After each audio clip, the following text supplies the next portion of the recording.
At 8 a.m., American Airlines flight a Boeing carrying 92 passengers and crew slammed into the North Tower's north facade between floors 93 and 99. The impact released kinetic energy equivalent to 1 tons of TNT, instantly killing occupants in the zone and igniting jet fuel that fueled a massive roaring fire. At 9 a.m., United Airlines flight route, another Boeing with 65 souls aboard, struck the South Tower's southern flank between the 77 and 85 floors. Eyewitnesses recorded a second, thunderous explosion as the South Tower burst into flames within minutes, highlighting the escalating devastation across Manhattan's skyline.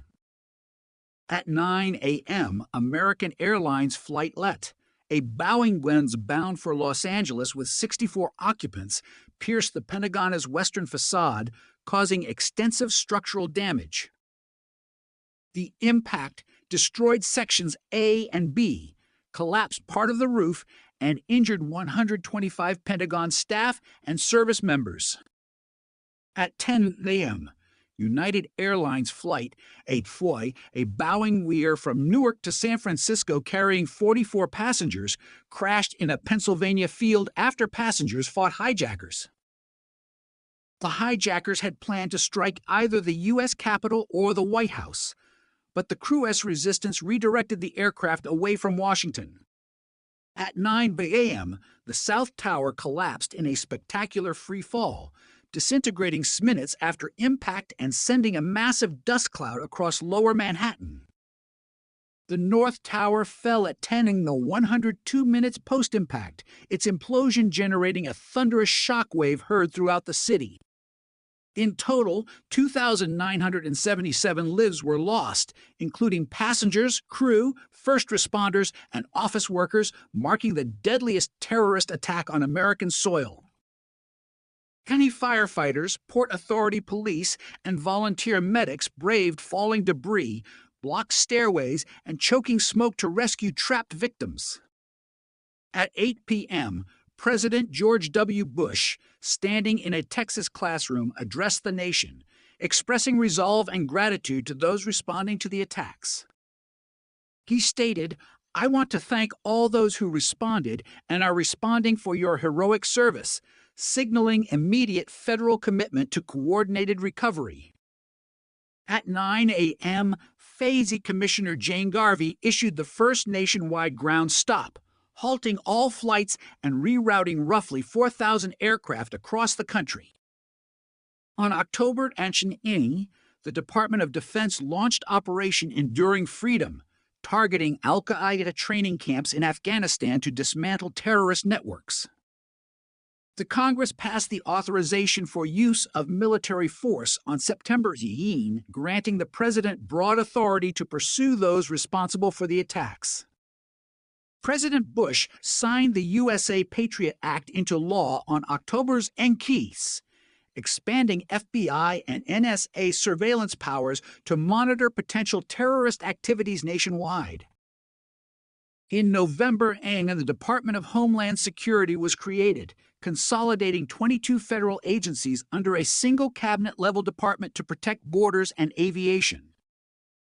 The New York City Office of Emergency Management launched the NICUA system, a unified dispatch network integrating police, fire, and EMS services for rapid response.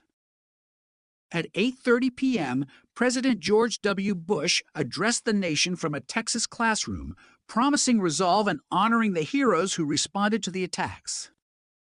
In November 2001, Congress created the Transportation Security Administration to centralize airport screening and protect civil aviation across the United States. By early 2002, mandatory reinforced cockpit doors were installed on all commercial flights, preventing unauthorized entry during emergencies.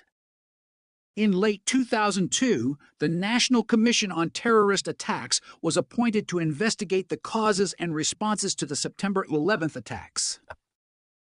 The Commission released its final report in July 2004 outlining intelligence failures and recommending sweeping reforms to protect the homeland. A groundbreaking ceremony in early 2004 marked the start of the National September 11th Memorial and Museum, honoring victims and preserving history. The Memorial Plaza opened on September 11th, SIL 2011, featuring twin pools set in the footprints of the original towers and names of the fallen. One World Trade Center, completed in 2014, became the tallest building in the United States, symbolizing resilience and renewal. The World Trade Center Health Program launched in 2002 to provide ongoing medical monitoring and treatment for first responders exposed to toxic dust. A 2005 study revealed dramatically higher rates of respiratory illness among AFMI firefighters who worked at the World Trade Center site. In 2010, Congress passed the James Zadroga Act, allocating billions for health care and compensation for 9/11's survivors and responders. During the 10th anniversary in 2011, President Obama delivered a moving tribute at Ground Zero, emphasizing unity and ongoing healing. Since 2002, the National Moment of Remembrance has been observed each first Friday of September, prompting Americans to pause and reflect for 1 minute. The 2015 Supreme Court decision in Akluvav, USA upheld certain Section 215 surveillance practices while limiting bulk data collection. The U.S.-led NATO mission in Afghanistan persisted for 2 decades, concluding with the final troop withdrawal in August 2021.